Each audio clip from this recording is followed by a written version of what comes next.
Helena निशाना लगाती है, अपनी सांस रोकती है, गोली चलाती है, मगर बदकिस्मती से हिरन बचकर भाग गया, जिससे वो काफी निराश हो गई। उसके पिता को गुस्सा भी बहुत आया था। पूछता है कि तुमने क्या सीखा? उसे कैसे मालूम हुआ कि हम यहाँ हैं? हेलेना आसपास देखती है, हवा चल रही थी। जवाब देती है कि उसे हमारी गंध आई। ये दोनों अपने घर लौट आते हैं। हेलेना की माँ का नाम कैरन था। वो खाना पकाने के लिए आग जला रही थी, मगर जेकब उसे कहता है कि मत जलाओ आग, आज कोई खाना नहीं है। उसे भी ये सुनकर बुरा लगता है। यहाँ हमें एक नई बात पता चलती है, वो ये कि हेलेना और उसकी माँ के बीच ज्यादा प्यार नहीं है।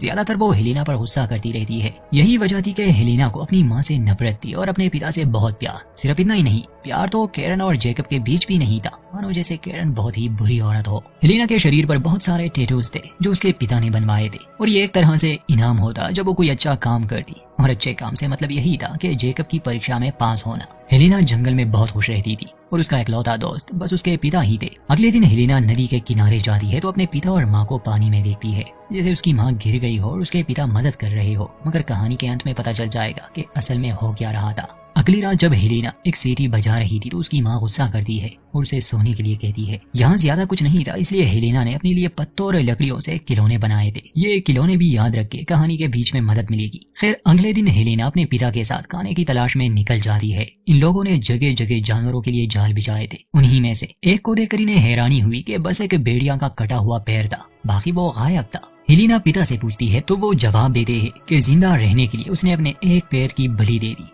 खुद ही काट दी। याद रखना हेलेना, इस दुनिया में सिर्फ खुद को जिंदा रखना ही मायने रखता है। इसके लिए जिंदा चीजें किसी भी हद तक जा सकती है। उसी दिन हेलेना ने अपना पहला शिकार किया, एक हिरन का। वो उसे घर लाते हैं। घर के पास ही एक छोटा सा कैबिन था जहाँ पर जेकब अपना कुछ जरूरी सामान छुपाए रखता था, खासकर बंदूक। हेलेना को वहाँ जाने की इजाजत नहीं थी। वो अपने पिता से पूछती है कि मुझे भी ऐसी जगह चाहिए जहाँ मैं अपने हथियार रख सकूं। उसके पिता जवाब देते हैं कि जब तुम तैयार हो जाओ तुम्हें भी ऐसी ही जगह मिलेगी। रात हेलेना की नींद भेड़ियों की आवाज से खुल जाती है। वो दरवाजे पर आती है, देखती है कि एक भूखा भेड़िया और उसका बच्चा हिरन के मांस को सूंघते हुए यहाँ तक आए थे, जिसका शिकार आज इन्होंने किया था। हेलेना कहती है कि हमारे पास बची कुछ हड्डियां है, मगर जेकब उसूलों का पक्का था। वो बताता है कि यही कुदरत का नियम है, हम कुछ नहीं कर सकते। ये भूखे भेड़िए है और कुछ नहीं। तुम इनकी जगह होती तो क्या करती? अपनी भूख मिटाने के लिए कुछ भी ना, अपने परिवार को सुरक्षित रखना ही हमारे लिए सबसे अहम बात है। वो बंदूक थमाकर कहता है कि इसे मार दो। हेलेना पूछती है कि इसके बच्चे का क्या, तो जेकब जवाब देता है कि वो भूख से ही मर जाएगा।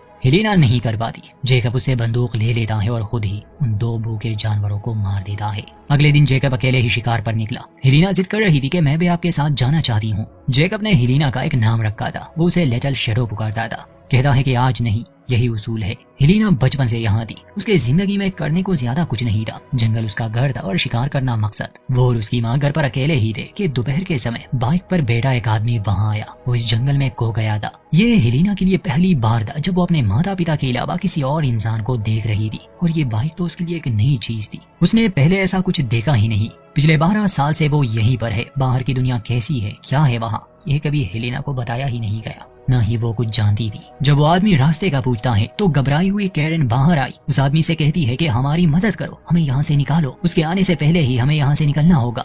वो हेलेना को बाइक पर बिठाने की कोशिश करती है। आदमी खुद भी हैरान था। कहता है कि मैं समझ नहीं पा रहा, मैं तो खुद यहाँ खो गया हूँ। तभी दूर से गोली चलती है। वो खोया हुआ आदमी वहीं ढेर हो गया। जेकब आ चुका था। कैरन भागने लगी। हेलेना सबसे अनजान थी। वो भागना नहीं चाहती थी, भला वो अपने पिता को छोड़कर कहाँ जाती। मजबूरन कैरन एक पत्थर से उसे बेहोश कर देती है और वहीं बाइक लिए वो निकलने में सफल रही। रात में हेलेना को होश आया तो वो एक हॉस्पिटल में थी। सब उसके लिए बहुत अजीब था क्योंकि वो इस दुनिया को पहली बार देख रही थी। उसके सामने थे यहाँ के शेरिफ जिसका नाम क्लार्क था। वो उसे समझाता है कि घबराओ मत बेटा, अब तुम सुरक्षित हो, तुम्हारी माँ भी यहीं पर है। हेलेना अपनी माँ के पास आती है। गुस्से में कहती है कि हमें यहाँ नहीं होना चाहिए, पिताजी कहाँ है, हमें घर जाना होगा। उसकी माँ कहती है कि वो हमारा घर नहीं था। हेलेना चिल्लाती है, पूछती है कि आपने क्या किया, तो कैरन बताती है कि वो एक राक्षस था, उसने मेरा अपहरण किया। वो दरिंदा मुझे जंगल ले गया, 12 साल तक उसने मुझे वहाँ कैद रखा। हेलेना कहती है कि नहीं, तुम झूठी हो, पिताजी ने बताया था मुझे कि मैं तुम्हारी किसी भी बात पर विश्वास ना करूं, मुझे अपने पिता के पास जाना है। कैरन रोने लगी तो हेलेना उसे कहती है कि रोना बंद करो। काल आकर हेलेना को दूसरे रूम में ले जाता है, समझाता है कि तुम थोड़ा शांत रहो, मगर हेलेना कहाँ शांत रहने वाली थी। अचानक आप किसी को उसी की दुनिया से उठा लाए। इन बातों को, इन नई चीजों को कबूल करना कोई मामूली बात तो नहीं। उससे रहा नहीं जाता। वो एक माहिर शिकारी थी, बुरे हालात से लड़ना उसे आता था। वो रुकती नहीं बल्कि वहाँ से भाग जाती है। उसे अपने पिता को ढूंढना था जो उसे शहर की गलियों में मिल जाते हैं। वो वही सीटी बजा रहे थे जो हेलेना की थी। मानो जैसे कोई किसी पालतू जानवर को बुला रहा हो। जेकब ने उसे अपने काबू में कर लिया था, ब्रेन वॉश हो चुका था उसका। हेलेना उसकी तरफ भागती है, गले से लगाती है। जेकब उसे कहता है कि चलो लेटर शेडो, अपने घर लौट जाए, मगर तभी पुलिस उन्हें चारों तरफ से घेर लेती है। जेकब हेलेना से कहता है कि मैं लौट के आऊंगा, इंतजार करना मेरा। उस समय हेलेना अपने पिता के लिए बहुत रोती है और अब कहानी को 18 साल आगे ले आते हैं। हेलेना बड़ी हो चुकी है। बचपन का वो बुरा समय एक भयानक सपने की तरह आज भी उसे डराता रहता है, मगर वो सच जान गई थी, समझ गई थी कि उसके पिता सच में एक हैवान थे। उसने कैरन को किडनैप किया, बलात्कार किया, जंगल में 12 साल तक रखा। हेलेना बच्ची थी, उसे कभी इस बात की भनक तक नहीं लगी। उसे हमेशा यही लग रहा था कि उसके पिता बहुत अच्छे हैं और माँ बहुत बुरी, मगर हकीकत इससे उलट थी। खैर, अब हेलेना की अपनी ही एक जिंदगी है, एक परिवार है। वो टैटूज जो उसके पिता ने बचपन में उसके शरीर पर बनवाए थे, उनमें से कुछ अभी भी थे, मगर चेहरे वाले हेलेना ने हटवा दिए थे। वो निशान अब भी वहाँ मौजूद थे। तो मेकअप से वो अक्सर उसे छुपाए रखती थी, क्योंकि ये उसे हमेशा उसका बुरा अतीत याद दिलाती, और इसी बुरे अतीत की वजह से वो एक अलग इंसान बन गई। उसे ज्यादा लोगों से मिलना पसंद नहीं था, भीड़ भाड़ पसंद नहीं थी। बस वो अपने पति स्टेफन और बेटी मैरीगोल्ड के साथ रहना चाहती थी और सिर्फ अपने काम से काम रखती। वो एक कंपनी में जॉब करती। हेलेना के पिता जेकब हेलब्रुक को मार्श किंग के नाम से जाना जाता था। यह एक ख्याली कहानी का किरदार है, एक बुरा किरदार जो जंगल में रहता था, प्रकृति को नुकसान पहुंचाता था, और उसने जबरदस्ती एक औरत से शादी की और उसे अपने गंदे से इलाके में रखा जो जंगल के बीचों बीच था। इसीलिए ये नाम उसे दिया गया। पता नहीं आपको इतनी डिटेल पसंद है या नहीं। खैर, हेलेना अपनी बेटी और पति से बहुत प्यार करती थी। जो उसके साथ हुआ वो किसी और के साथ ये देखना नहीं चाहती थी, मगर एक समस्या थी, उसने अपनी पहचान छुपाई थी। उसने ये नहीं बताया था कि वो मार्श किंग की बेटी है। उसने अपने पति स्टेफन से भी इस बात को छुपाए रखा था, जो कि उसकी एक बड़ी भूल हो सकती थी, मगर वो सच बताती तो शायद ही कोई उसे अपनाता। हेलेना अपनी बेटी को स्कूल से लाने जाती है। दोनों कुछ समय एक साथ बिताते हैं। घर आने पर स्टेफन बताता है कि हमें किसी पार्टी में जाना है, जो कि हेलेना को पसंद नहीं था, मगर उसके खातिर जाने के लिए वो मान गई। पार्टी में स्टेफन के दोस्त हेलेना से उसके परिवार के बारे में पूछते हैं तो वो झूठ मूठ बोल देती है। उसी रात हमें दिखाया जाता है कि मार्श किंग यानी जेकब को पुलिस एक और जगह ले जा रही है। गाड़ी में उसके साथ एक और कैदी भी था और दोनों ने ही भागने का एक प्लान बना लिया था। रास्ते में वो गार्ड पर हमला करते हैं। गन छीनकर दोनों ही पुलिस वालों को वो मार देते हैं और फरार हो जाते हैं।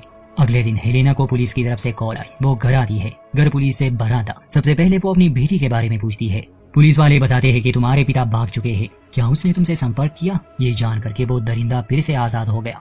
हेलेना पर डर हावी होने लगा। पुलिस के आने से स्टेफन को भी सच्चाई मालूम हो गई कि असल में हेलेना, जिसने अपना नाम बदला था और अपनी पहचान छुपाई थी, वो तो किंग मार्श की बेटी है। इस बात से स्टेफन बहुत नाराज हो जाता है, क्योंकि हर किसी को इस कहानी के बारे में पता था। मैरीगोल्ड को लिए वो वहाँ से चला गया। पुलिस की एक गाड़ी अब वहाँ पहरा देने लगी, क्योंकि उन्हें यकीन था कि जेकब अपनी बेटी से संपर्क करेगा। हेलेना अब घर में अकेली रहने लगी। उस रात वो घर के तहखाने में जाती है, जहाँ उसने अपने बचपन का कुछ सामान रखा था। उसमें एक चाकू भी था, जो कि उसके पिता ने तोहफे में दिया था शिकार के लिए। उसे नींद नहीं आती, इसलिए वो पास के एक तालाब में नहाने गई। उसी रात हमें जेकब और उसका वो दूसरा साथी भी दिखाया जाता है, जो एक गैस स्टेशन पर किसी का इंतजार कर रहे थे। थोड़ी देर बाद वहाँ एक गाड़ी आती है। दोनों उसमें बैठ जाते हैं और चले जाते हैं। अगले दिन काल हेलेना का हाल चाल पूछने आता है। असल में जब कैरन जेकब से आजाद हुई तो वो काल के साथ ही रहने लगी थी, यानी कि हेलेना उसकी सौतीली बेटी हुई। मगर कभी हेलेना ने उसे नहीं अपनाया, हालांकि वो एक अच्छे इंसान थे और वो चाहते थे कि वो एक परिवार की तरह रहे। खैर, वो हेलेना को हौसला देता है कि स्टेफन बस गुस्सा है, वो लौट आएगा, फिक्र मत करो,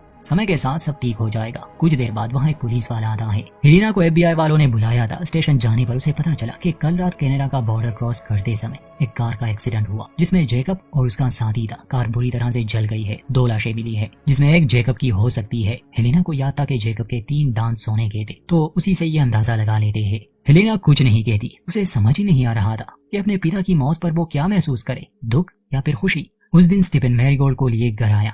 हालांकि वो अभी भी हेलेना से नाराज था, मगर ये खबर सुनकर कि उसके पिता मर चुके हैं, हौसला देने के लिए वो वहाँ आए। स्टीफन वजह पूछता है कि तुमने सच्चाई क्यों छुपाई, तो हेलन कहती है कि अगर ना छुपाती तो तुम मुझसे शादी करते क्या। स्टीफन कहता है कि मैं सब कुछ भुलाने के लिए तैयार हूँ, बस वादा करो कि मुझे अंधेरे में नहीं रखोगी, सच बताओगी। उस समय हेलेना कुछ नहीं कहती। स्टीफन जाने लगा तो वो उसके गाड़ी के सामने आती है और अपने शरीर के सारे टैटूज और उसके पीछे की कहानी उसे बता देती है, यानी कि उसने वो सारे राज की बातें बता दी। स्टीफन उसके करीब आता है, उसे गले से लगाता है और ये परिवार फिर से एक हो गया। अगले दिन ये सभी काल के यहाँ जाते हैं और हेलेना अपने बेटी से कहती है कि ये तुम्हारे दादा है। काल खुश था, कहता है कि इस दिन का तो मैं सपना देख रहा था। काल के पास हेलेना की माँ की कुछ तस्वीरें थी और हेलेना की भी। हेलेना कहती है कि उसने मुझसे हमेशा नफरत की क्योंकि उसे मुझ में जेकब की झलक नजर आती थी। काल समझाता है कि नहीं, ऐसा नहीं था, वो तुमसे बेहद मोहब्बत करती थी, मगर तुम कभी समझ ही नहीं पाई। खैर, शाम को ये लोग घर वापस आते हैं। रात को हेलेना एक बुरा सपना देखती है जिसमें उसके पिता सामने ही खड़े थे और अगले दिन उसे घर में मिट्टी मिली। हेलेना को चिंता होने लगी।